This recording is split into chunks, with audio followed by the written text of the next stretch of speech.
Hema Sharma big boss के घर से एलिमिनेट हो चुकी है। बाहर आते ही उसने विनर का नाम, टॉप 3 और ये सब कुछ बता दिया और अपना उसने रिव्यू दिया है कि भैया मुझे कैसा लगा। इंटरव्यू कुछ उसका निकल के सामने आ चुका है। चलिए मैं आपको बता देता हूँ कि उससे क्या-क्या सवाल पूछे गए, उसने क्या-क्या जवाब दिए।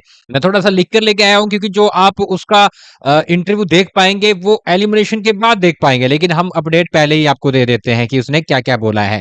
तो हेमा शर्मा से जैसे वो आउट हुई तो वो मतलब कि सैटिस्फाइड नहीं लगी, थोड़ा-सा दुखी-दुखी नज़र आई, तो उनसे पहला सवाल पूछा जाता है, "आपको लगा था आपका इतनी जल्दी एविक्शन हो जाएगा?" तो वो बोलती है, "नहीं, मुझे नहीं लगा था कि मैं इतनी जल्दी घर से बाहर आ जाऊँगी और मैं तो शो को बहुत सारा कंटेंट भी दे रही थी। फिर पता नहीं मुझे कैसे आउट कर दिया।" हाँ, परसों भी अपना पॉइंट रखा कि वो जो राशन के लिए हो रहा था, वो गलत हो रहा था। वाह दीदी वाह! बहुत अच्छा कंटेंट दे रही थी आप। मैंने लास्ट टाइम आपको तब परसों को अगर छोड़े तो मैंने लास्ट टाइम आपको जेल में कहीं न कहीं माँग करते हुए दिखाई दिया कि भैया हम खाना नहीं खाएँगे, हमें जेल से बाहर निकालो। तब लग रहा था कि भैया ये लड़की कमाल करेगी क्योंकि जेल के अंदर अगर इतना अग्रेशन दिखा रही है, तो भैया बाहर आते तो ये धमाका कर देगी। लेकिन भैया वो तो बाहर निकलने के लिए था। वही बात है कि अगर किसी को कैद कर दो तो वो छटपटाता है बाहर आने के लिए, बस वही वाला अग्रेशन था इसके लिए। अगर वही अग्रेशन आप बाहर दिखाती तो अब शायद एलिमिनेट ना होती।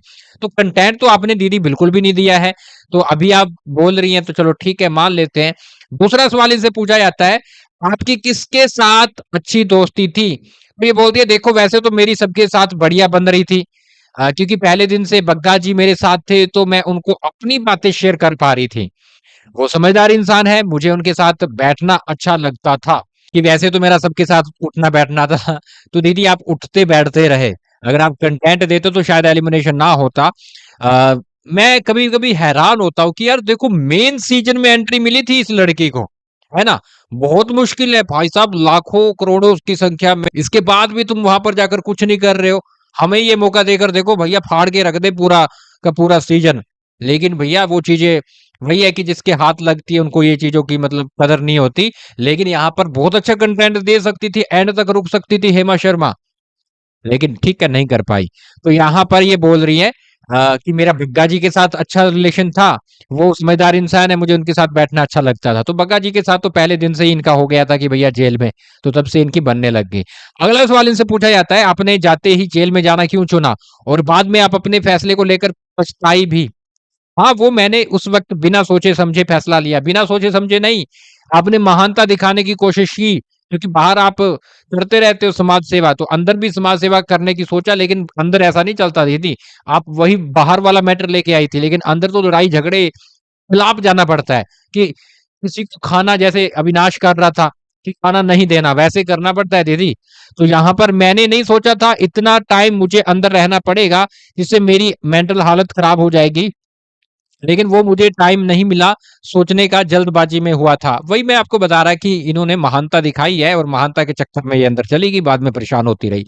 चौथा सवाल उनसे पूछा जाता है, परसों जो राशन को लेकर मैटर हुआ, उसके बारे में क्या बोलेंगे?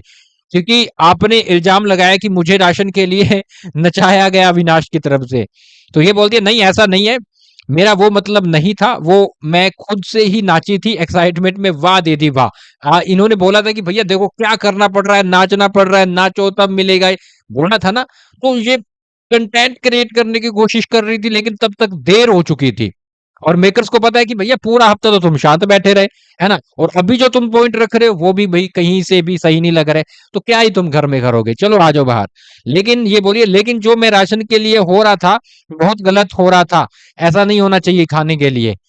अरे वही तो दीदी मैं आपको बता रहा हूँ कि आप समाज सेवा करती हैं बाहर, तो आपको ये गलत लग रहा होगा। लेकिन बिग बॉस के घर में यही चलता है, जो नहीं देगा, जो फालतू के झगड़े करेगा जैसे अविनाश कर रहा था, जो राशन को जैसे राशन के साथ अविनाश कर रहा था, बिल्कुल सही कर रहा था। कंटेंट यहीं से मिलेगा, यही करना पड़ता है बिग बॉस के घर में। आप समझ ही नहीं पाए। अगला इनसे जो 5वां सवाल पूछा जाता है, बिग बॉस 18 के टॉप 3 कौन है? तो ये बोलती है देखो मैं भी टॉप 3 में जाना डिज़र्व करती थी। टॉप 3 ना सही लेकिन टॉप 5 में तो पक्का डिज़र्व करती थी। बिल्कुल नहीं दीदी, आप मैं बताऊँ टॉप 15 में जाना डिज़र्व नहीं करती थी। 18 कंटेस्टेंट में से पहला कंटेस्टेंट आप हो जो एलिमिनेट हो रहे हो, तो कहीं न कहीं आप आगे जाना डिज़र्व नहीं करती थी। आपका सही टाइम पे एलिमिनेशन हुआ है। तो टॉप 5 के सपने तो बहुत दूर की बात है। वहाँ के लिए तो बड़ा लंबी लड़ाई लड़नी पड़ती है आपको, लेकिन आप लड़ नहीं पाते। इसके बाद इन्होंने बोला कि ठीक है मेरा एविक्शन कर दिया, लेकिन मैंने सोचा था मैं टॉप 5 में जाऊँगी। और इसके साथ ये बोलती है और अगर टॉप 3 की बात करूँ तो चाहत पांडे, रणवीर मेहरा, विवियन टॉप 3 में होंगे। ये तो चलो इसने सही बात बोली है, चाहत पांडे भी जाना चाहती है, वो पहुँचेगी, करणवीर मेहरा के भी चांस लग रहे हैं, विवियन के भी चांस लग रहे हैं। रजत बोल देती तो और अच्छा था, रजत के भी चांसेस है। अगला इनसे सवाल पूछा जाता है विनर कौन बनेगा, तो इसने बोला विनर बिग बॉस 18 का जो बनेगा वो है विवियन डी सेना। वही मैं आपको बोल रहा हूँ कि घर वालों को भी लग रहा है कि विवियन आराम से बनेगा, क्योंकि लाडला बना रखा है ना बिग बॉस ने उसको, और वैसे भी वो बंदा अच्छा खासा कर रहा है और उसको वोट भी मिल रहे हैं। रजत के साथ उसकी टक्कर चल रही है। रजत को अगर बिग बॉस साइड कर दे तो विवियन आराम से विनर बन जाएगा। फिलहाल इनके बारे में क्या बोलेंगे कमेंट बॉक्स में जरूर बताएं। और गाइस हम आपको इंस्टाग्राम पे रील डालकर सारी अपडेट दे रहे हैं, तो ये रहा हमारा इंस्टाग्राम, अभी आकर फॉलो कर लेना है।